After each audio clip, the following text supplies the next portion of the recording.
Yeah, it's the Russ Parr Morning Show. I want to let everybody know the Coronavirus Response Fund for Nurses. You guys can text thanks to 20222. That's 20222 to make a $10 donation. We really appreciate that. And speaking of our favorite nurse, yes, her name is Kendra McMillan, who's a senior policy advisor for nursing practice and work environment with the American Nurses Association. And Kendra is also a registered nurse with a master's degree in public health. Good morning, Kendra. How are you? Good morning. I'm doing well. How are you? Got a couple of questions for you. Somebody say, hey, when you have Kendra on again, can you ask her? And I'm not sure if you can speak to this, but a lot of people are a little paranoid about the COVID. Obviously, real paranoid about the COVID-19. That if I've had pneumonia before, would I be more susceptible to getting this virus? That is a great question. Pneumonia is whether it's bacterial or viral, certainly, something that someone can overcome. But, it depends on how long that recovery has been.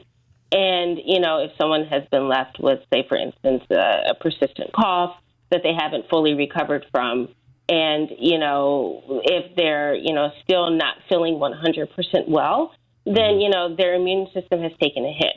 And so, there are those precautions that you need to take to make sure that, you're continuing to practice social distancing, make sure you're staying at home if you're still not feeling well. But they were saying, one person said that I had flu A and B last year and really never gets the flu.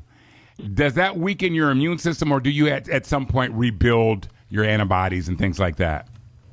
Yeah, so when we're talking about having the flu last year, your body certainly recovers over time. We're looking now at, novel or COVID-19 being a new virus. A year should be enough time for one to recover. The big question is, are there any other underlying health conditions that one may be experiencing that would increase their risk? It's amazing that some people say they have little or no symptoms whatsoever but test positive for COVID. And then there's some people that have difficulty, and because I guess everybody's different. Everybody's DNA is different. But I was watching the news the other night. I think it was Anderson Cooper, and they had on the lead scientist from the NIH, and they all but said, yes, we have a vaccine that we are going to test on healthcare workers in the fall. That is great news. Have you heard anything about that at all? Yeah, so we know that there's a lot of work and research in place by multiple companies on a vaccine. And they are working as fast as they can to make sure that there's a vaccine available. Because having a vaccine will offer, that mass immunity and that protection that we need for, the general population.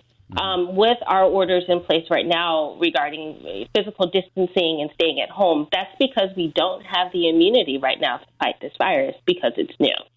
Now, there's saying also... Go ahead, Kendra.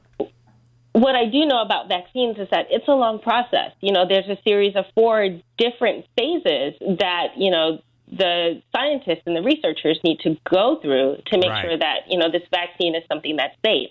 But the other countries, 12 to 18 months. Right. But other countries don't have the same standards as ours, right? Or is it uniform with all the scientists around the world? Because out of all the millions of scientists around the world, I know the Lord has blessed somebody with the remedy.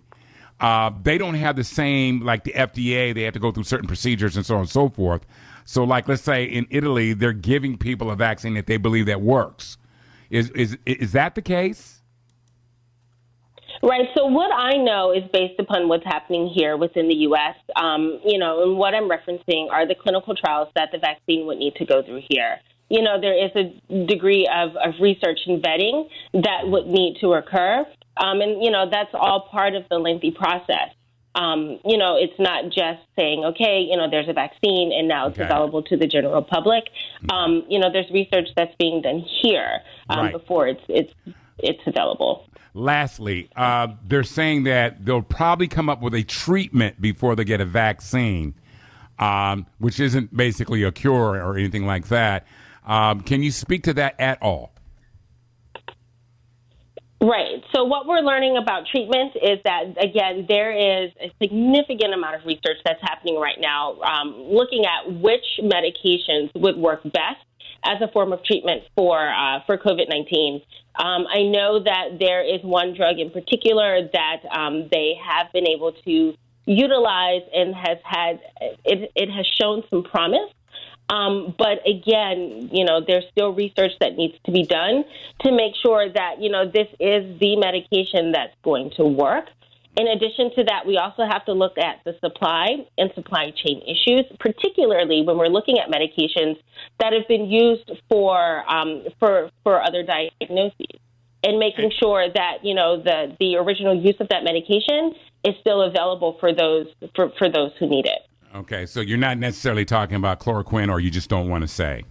Right. So, there are, again, different medications that have shown promise. Remdesivir, if I'm saying that correctly, is one that you might have heard of quite frequently within the media or, in news outlets. But, again, there's multiple clinical trials. And, there's a ton of research that's being done right now to figure out what will be the best therapeutic measure Kendra McMillan, for COVID-19.